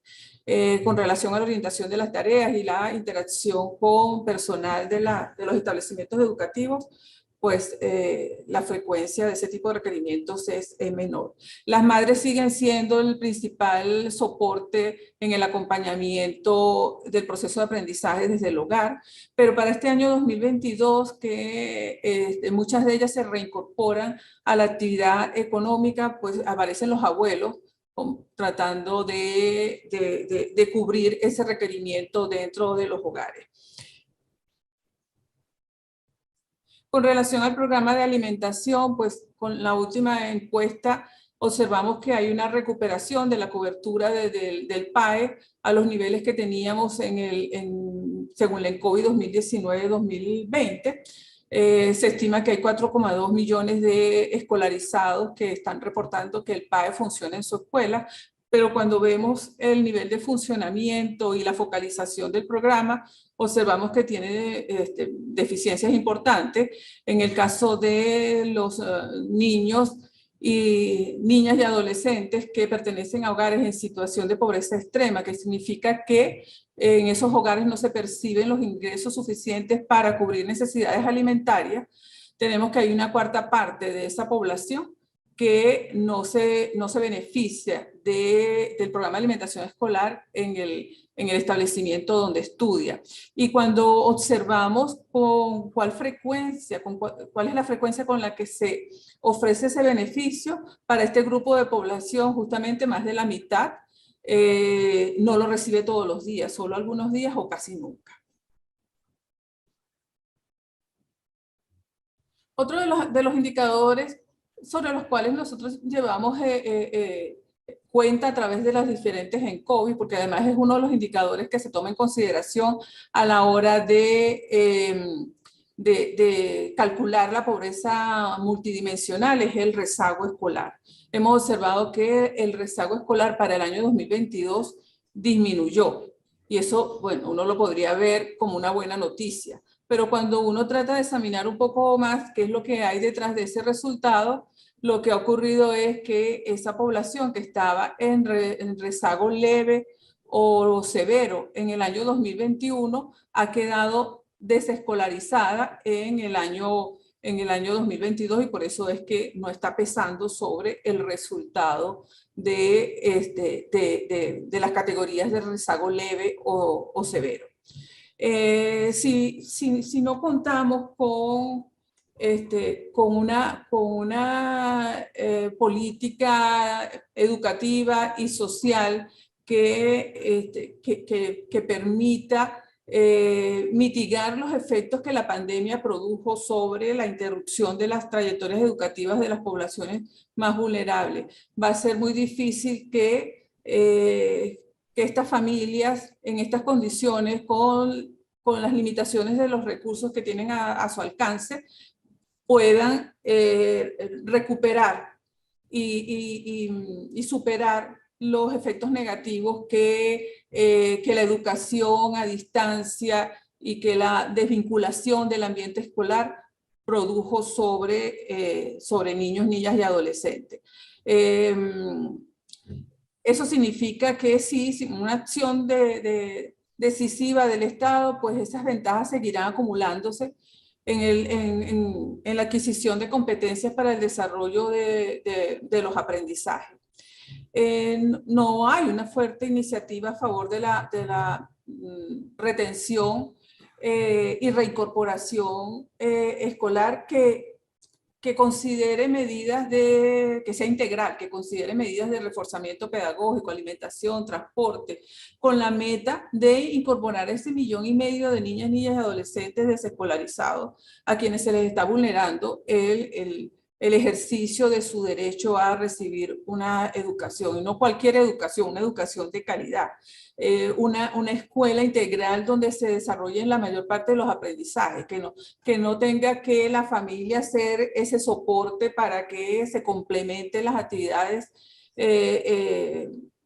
educativas que tienen que entonces efectuarse en el hogar porque la jornada educativa no es completa. Todo ello favorece la reproducción de las inequidades, sobre todo tomando en cuenta las disparidades que hay en el acceso a las nuevas tecnologías y el hecho de que el clima educativo del hogar sea inapropiado. Con relación a la migración, pues bueno, sabemos que más de 5 millones de personas salieron de Venezuela a partir del año 2015. Eso da cuenta de más de 6 millones de venezolanos que están repartidos en el mundo. Nosotros a través del ENCOVI venimos monitoreando el perfil de esa migración reciente y el perfil de los hogares que reportan esos migrantes. Las distintas ediciones de ENCOVI nos están dando cuenta de un predominio de los hombres en la composición de la población que se ha ido en los últimos 5 años fuera del país. Al principio la población emigrada se mostraba más joven, casi la mitad de la población tenía entre 15 y 29 años, pero progresivamente se han ido incorporando jóvenes entre 30 y 49 años y en este momento ellos son los que tienen el mayor peso. Con relación a la causa por la que la población ha dejado el país, pues principalmente es por la búsqueda de trabajo, la necesidad de encontrar empleo en otro país, pero ha ido ganando importancia la reagrupación familiar. Eso también se ve reflejado cuando vemos la composición de ese flujo migratorio con relación al parentesco con el jefe del hogar, porque los hogares son los que nos reportan quiénes de sus miembros se dejaron el país en un periodo de 5 años previos al momento de la entrevista. Y fundamentalmente quienes migran son los hijos del jefe del hogar. pero también en el último tiempo vamos observando que se van incrementando los nietos, los hermanos y otros parientes. Y como decía, eso tiene que ver con que las familias se están reconfigurando en los principales países de destino, y tiene que ver un poco con los procesos de integración de nuestros migrantes, que en la medida que va transcurriendo el tiempo, eso va avanzando. La migración se transversalizó el espectro social y territorial. Al principio, cuando se intensifica a partir de 2015 el flujo migratorio, principalmente esta población procedía de la Gran Caracas y de las ciudades principales, que son las ciudades más grandes después de Caracas. Pero ya en el último tiempo, una buena parte del flujo migratorio ya proviene de zonas menos urbanizadas y de áreas rurales del país. También en lo que respecta a la educación, hay una variación importante. Los primeros migrantes que salieron fueron personas con alto nivel educativo, casi la mitad había alcanzado la educación universitaria o técnico superior universitario, y eso ha ido cambiando en el tiempo, y los flujos más recientes pues dan cuenta de una mayor proporción de venezolanos que apenas tenían la educación media. Con relación al estatus migratorio, también observamos en esta última medición que ha habido una mejoría. 2 de cada 13 migrantes aparecen con estatus regular, bien sea porque han adquirido la ciudadanía o porque tienen permiso de residencia permanente o tienen un permiso de residencia temporal. Solamente 12% figuran en situación irregular debido a la falta de documentos o al vencimiento de los mismos. Y hay un 17%, porque esta información no la reportan en el hogar, hay un 17% de casos donde la familia no conoce cuál es ese estatus. Con relación a las remesas, que hemos venido observando que ha sido un factor importante para reactivar el consumo en los hogares que se pueden beneficiar de este tipo de ayuda, encontramos que para la última medición pues se redujo a 49% quienes envían ayudas a su hogar de origen. Se redujo también la periodicidad con la que se envían esas ayudas. Pues en general, con relación al tema migratorio, pensamos que se necesitan mayores esfuerzos para dimensionar y caracterizar a la población venezolana en los principales países de destino. Se habla ya de que la población supera los 7 millones. Creemos que de parte del gobierno nacional debe haber mayores esfuerzos para contabilizar la población que se ha ido y para dar a conocer, también dar acceso a esas cifras. Se está dando una suerte de circularidad de los movimientos migratorios, gente que está entrando para percibir un poco cómo es qué oportunidades se abren con esas señales de recuperación que se leen desde afuera. Y termina volviendo a regresar, si no al país donde estaba, a otro país, de manera que hay una circularidad allí que es difícil de cuantificar. No vislumbramos que haya un retorno masivo. Creemos que todavía no están dadas las condiciones en Venezuela para recibir de vuelta esa oleada millonaria de ciudadanos que vimos cruzando la frontera durante los años 2017, 2018 y 2019.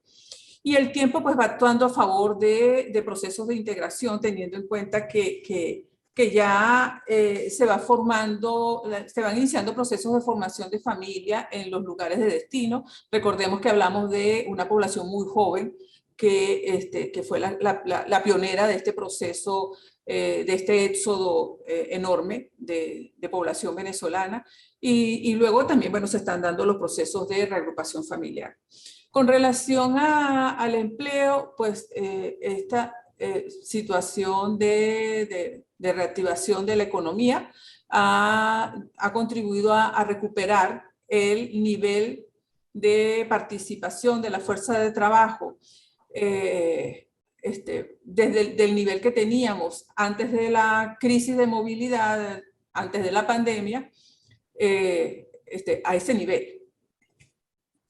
Esa recuperación se debe sobre todo a la reincorporación de las mujeres al mercado laboral, porque ellas son las que aumentaron más su nivel de actividad. Los hombres pasan de 66 a 64%, incluso decrecen un poquito, mientras que las mujeres subieron de 34 a 39%. ¿Cuáles son los sectores productivos que absorbieron ese incremento de la población ocupada, de la población que encontró empleo? Pues el sector transporte en primer lugar, la administración pública que reactivó algunas de las actividades que están bajo su ejercicio, las instituciones financieras y en menor medida la manufactura.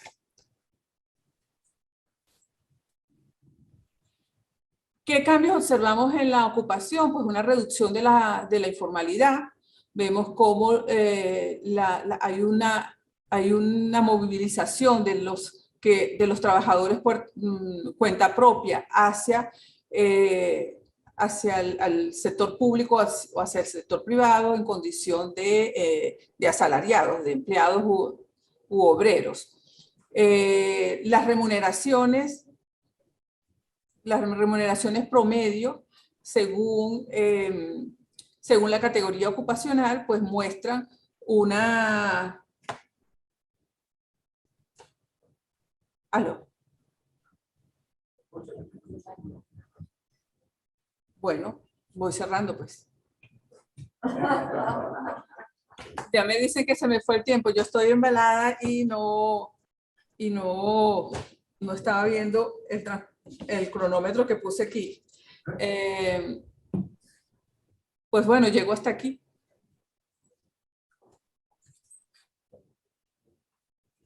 Me quedaba por terminar de ver la situación de pobreza y los programas sociales. Dígalo.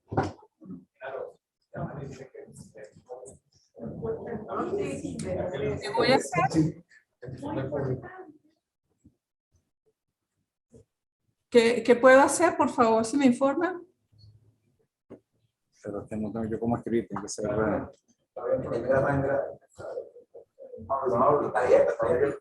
¿A qué le hable? ¿Qué hacemos? Que termine con pobreza. ¿Me escucha? Sí, le escucho. Sí, están sugiriendo aquí que termine la intervención, que parece importante, nos parece importante el tema de la pobreza. Ok. Y con eso sí. Bueno, con relación a la pobreza, nosotros recogemos información para medir la pobreza a través de las distintas metodologías. Presentamos acá los resultados que tienen que ver con la pobreza multidimensional, la pobreza monetaria.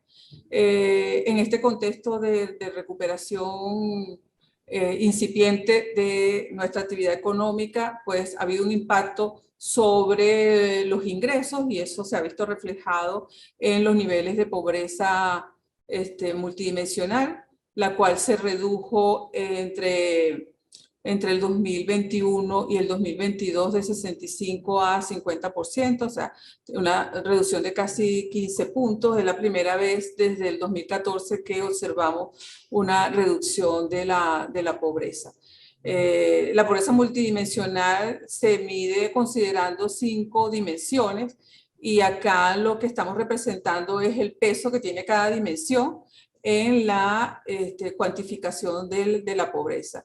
Y lo que puede verse es cómo la contribución de los ingresos a la determinación de la pobreza, pues justamente fue cayendo entre el 2020 y el 2022. ¿Qué dimensiones fueron aumentando? Pues bueno, el deterioro de la situación educativa y los deterioros que estamos observando en las condiciones de la vivienda y en la provisión de servicios públicos. Con relación a la pobreza monetaria, también, como era de esperar, se ve reflejada en el porcentaje de hogares en situación de pobreza. Hay un 53% en pobreza extrema, que significan hogares, como decía antes, cuyos ingresos no alcanzan para satisfacer necesidades alimentarias. Si bien hemos observado esto en cuanto al nivel de pobreza, también vale decir que la desigualdad ha aumentado. Esos beneficios que son percibidos por los hogares a donde está permeando estas señales de recuperación económica están concentrados en los hogares más aventajados y no en los quintiles más. Foro, abogada egresada de la Universidad Católica Andrés Bello con maestría en Derecho de la Universidad de Harvard y doctorado de la Universidad Central de Venezuela, profesora de Derecho Administrativo de la Universidad Central de Venezuela y Derecho Constitucional de la Universidad Católica Andrés Bello, individuo de número, electa de la Academia de Ciencias Políticas Sociales y es socia principal del escritorio Tinoco Travieso Planchar.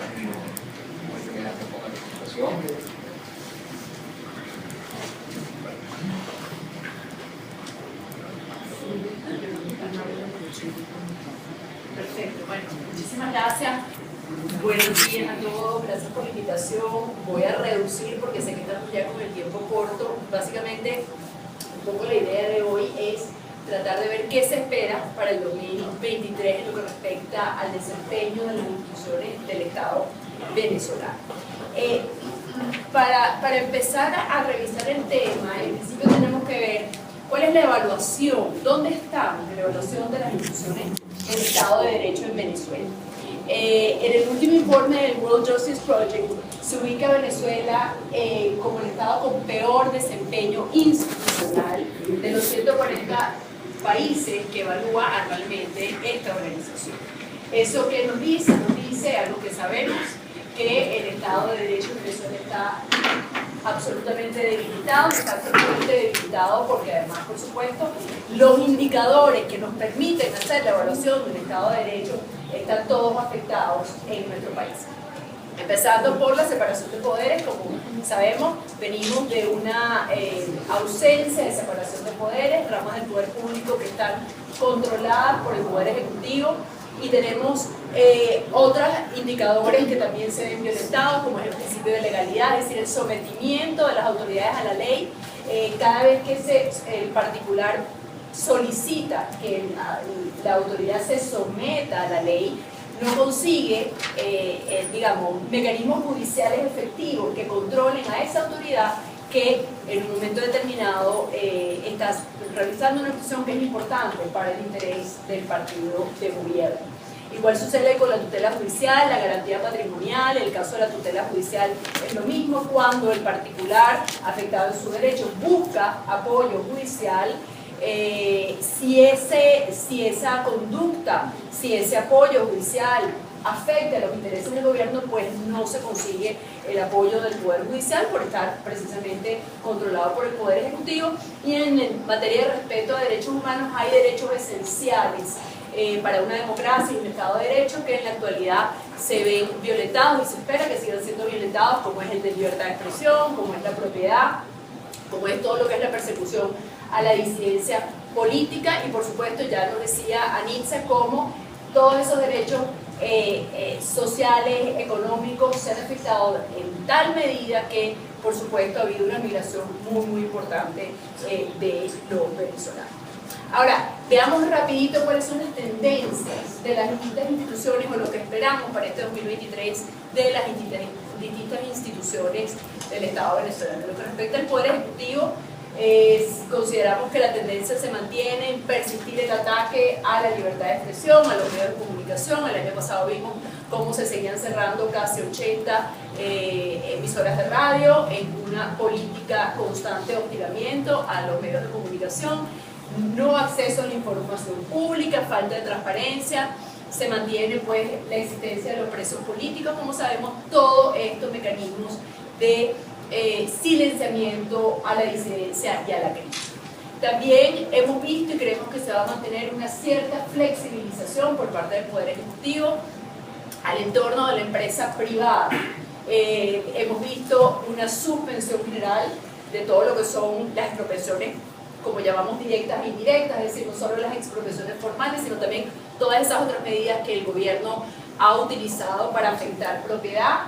Pues eso pareciera que esa política se ha suspendido. Igualmente hemos visto un relajamiento en todo lo que es la fijación de precios, no solo en la fijación de precios, sino en la fiscalización, en el control por parte del asunto en este caso, de los precios. De hecho lo vimos en diciembre cuando se intentó una nueva regulación de precios y a los 3 días pues esta fue eliminada.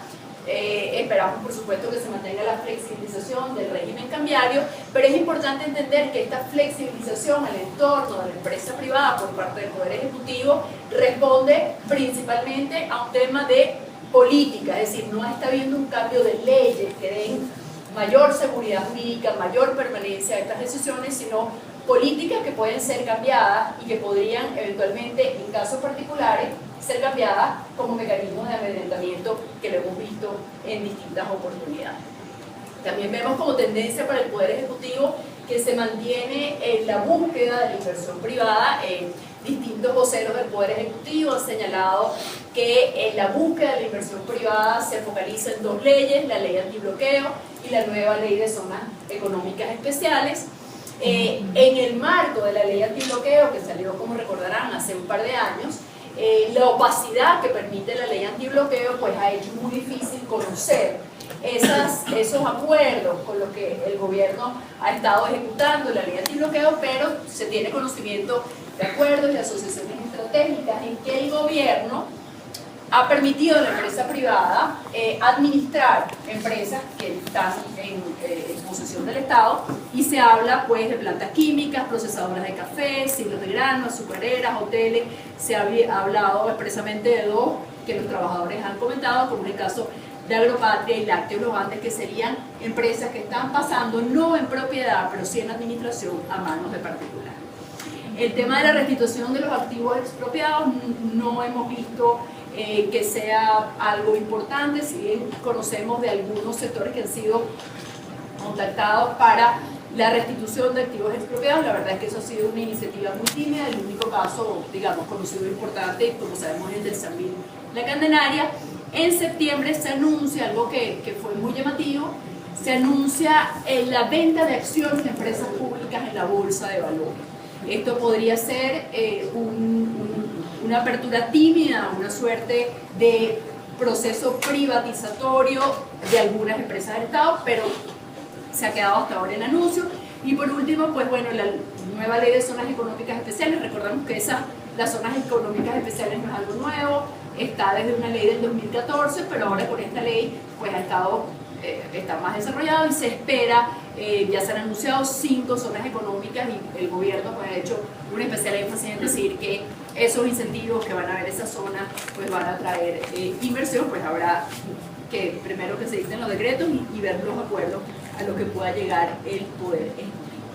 ¿Qué pasa con el Poder Legislativo? Venimos de un año del Poder Legislativo relativamente flojo, en el sentido de que hubo poca producción legislativa. La Asamblea Nacional solo dictó 21 leyes, sin verdaderas reformas importantes, ninguna ley especialmente importante. Quizás las más importantes o más llamativas fueron la del Tribunal Supremo de Justicia, que redujo el número de magistrados, la del impuesto a las grandes transacciones, que como sabemos trató de obstaculizar, digamos, la dolarización informal de la economía, y esta ley de zonas económicas especiales. Se mantiene, y esperamos que se siga manteniendo, la opacidad absoluta en materia de presupuesto y endeudamiento. No hay acceso a la ley de presupuesto, no hay acceso a la ley de endeudamiento desde hace ya 2017-2018. A veces uno la podía conseguir en la página web, pero ya ni siquiera allí se puede ver el presupuesto de la nación. ¿Qué se espera para el 2023? Se han anunciado 28 leyes en distintos sectores. Tampoco pareciera de las leyes anunciadas que busquen un cambio importante de fondo del modelo económico.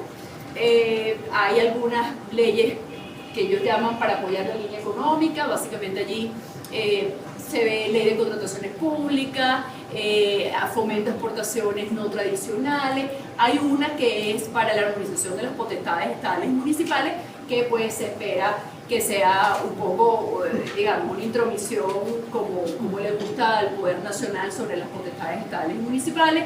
Servicios públicos, ahí hay una propuesta de una ley en materia de agua, servicio eléctrico, poder popular, 4 leyes del poder popular, que la explicación que se ha dado es para que el poder popular se pueda adecuar a esta nueva legislación de zonas económicas especiales y a la ley de emprendimiento. Revolución judicial, no hay gran cosa. Ley de la Escuela Nacional de la Magistratura, la ley de la Inspectoría General de Tribunales, pero nada que nos haga tener la ilusión de un cambio real a nivel judicial. Y para el desarrollo humano tampoco vemos en la propuesta ni una ley macro sobre el tema de los trabajadores, leyes muy puntuales sobre trabajadores discapacitados, trabajadores domésticos, etc. Bueno, y por supuesto, más allá de la propuesta legislativa, aparecen leyes que son de interés del partido de gobierno, como la que acaba de salir en primera discusión, ya aprobada, como esta ley contra las ONGs, que tampoco es un proyecto nuevo, pero que había estado engavetado por algún tiempo y en sintonía también un poco con la persecución de la que han sido objeto las ONGs y los defensores de derechos humanos por parte de este gobierno. A nivel judicial se mantiene la falta de independencia del Poder Judicial. Recordemos que seguimos con una alta provisionalidad a nivel de jueces. El 80% de nuestros jueces son provisorios, sin estabilidad. Los concursos de oposición no se hacen desde el año 2003-2004. Y seguimos, pues, por supuesto, con una mayoría de magistrados afines al gobierno, tanto con nexos familiares como personas que han tenido cargos en el Poder Ejecutivo. La reducción de los magistrados que sucedió a principios del año pasado, que se redujeron de 32 a 20, se planteó como el inicio de una gran transformación del sistema de justicia, lo cual, pues, lamentablemente no ha sucedido. Si bien no ha habido sentencias de la entidad que hemos tenido en otros años, siguen siendo sentencias que sin duda avalan las decisiones del gobierno, sobre todo cuando hay un interés concreto. Como ejemplo, pongo solo 2 casos: la sentencia en el caso de la ONAPRE, en que se desecharon las acciones que se intentaron con ocasión del instructivo que redujo las remuneraciones de los empleados, y por ejemplo la sentencia del SAL electoral, que suspende unas elecciones en la UCB de representantes egresados en que había salido, digamos, no favorecido el candidato de gobierno. Ay, eso está feo, pero bueno, ustedes entienden ahí, algo pasó ahí. En lo que respecta al poder ciudadano y el poder electoral, finalmente, ya para ir concluyendo, también se mantiene la falta de independencia. La Fiscalía General de la República no presenta una voluntad real de persecución, digamos, de los delitos cometidos por funcionarios públicos a nivel de ejecuciones, detenciones arbitrarias, a pesar de que efectivamente la Fiscalía ha abierto una gran cantidad de investigaciones, imaginamos que producto de la presión de la investigación de la Corte Penal Internacional, para investigaciones que no han avanzado, por lo cual no se ve una voluntad real de cambio. Más bien la Fiscalía aún se percibe como un organismo que coadyuva a la persecución de la disidencia, y además seguimos con también una gran irregularidad, que en la Fiscalía la mayoría de los fiscales también son provisorios sin tener una independencia del fiscal general de la República. La Contraloría tampoco la vemos con una voluntad real de controlar, digamos, las finanzas y administración ejercida por parte del Poder Ejecutivo. Más bien su actuación más relevante ha sido como mecanismo también de favorecimiento a el partido de gobierno a través de estos mecanismos que ustedes recordarán de inhabilitaciones políticas, en que ha sacado del juego a varios candidatos de la oposición, y la Defensoría del Pueblo, que debe proteger los derechos de los ciudadanos ante precisamente las violaciones por parte de las autoridades públicas, pues tampoco tiene una voluntad real de hacerlo. Lo que respecta al poder electoral, ya para concluir, efectivamente fue finalmente nombrado por la Asamblea Nacional. Recuerden que por 10 años fue nombrado de forma irregular por el Tribunal Supremo de Justicia. Este nombramiento vino, yo diría, aparejado de un sentido de crear credibilidad en este órgano electoral, fundamental por supuesto para la vuelta a las elecciones y al voto, a pesar de que por supuesto esa designación tuvo sus vicios, a pesar de que la mayoría de los magistrados pertenecen son afectos a partidos políticos, pero esa institucionalidad incipiente se ve ahora, pareciera en riesgo, con declaraciones del presidente de la Asamblea Nacional, Jorge Rodríguez, que ha dicho que se está evaluando un cambio de la composición del Consejo Nacional Electoral. Solo se puede entender que quizá para hacer un Consejo Nacional Electoral más conveniente el partido de gobierno en lo que respecta a las venideras elecciones. Y para concluir, porque como les digo, ya sé que estamos cortitos de tiempo, ¿cuáles son las tendencias? Para resumir un poquito esto que vemos, de dónde venimos y hacia dónde vamos. Creemos que, bueno, la falta de independencia en las ramas del poder público se mantiene, la falta de separación de poder, con especial interés en mantenimiento del poder por parte de todas las cabezas de estas ramas del poder público. Vemos que se mantiene la persecución y el silenciamiento de la crítica y el disenso que molesta al partido de gobierno. Creemos que se va a mantener esta flexibilización al entorno de la empresa privada, pero sin grandes cambios legislativos. Es decir, ¿qué es lo que quiero decir con esto? Si tú quisieras generar una seguridad jurídica mayor, pues deberías empezar por derogar la ley de precios, por ejemplo.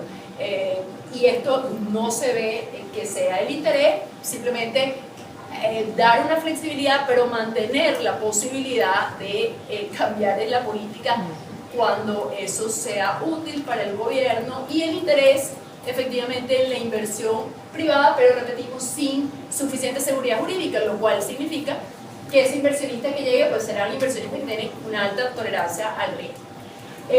Vemos que el poder popular se mantiene, esa idea que quizás uno piensa que no ha cuajado a pesar de los esfuerzos por tantos años de generar toda una estructura jurídica, pero hay un interés en seguirla manteniendo. Recordemos que también tiene un interés en el sentido de que es un mecanismo de centralización, el desmedro de las competencias de los estados y los municipios, que siempre han sido pues, del desagrado del Poder Ejecutivo.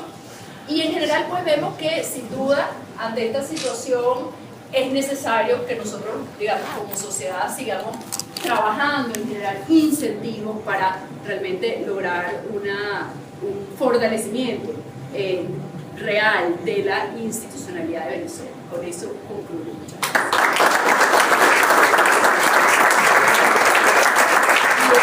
Agradecemos a la profesora Margarita León. Pasamos ahora, como está establecido, a un brevecito de preguntas. La compañera va a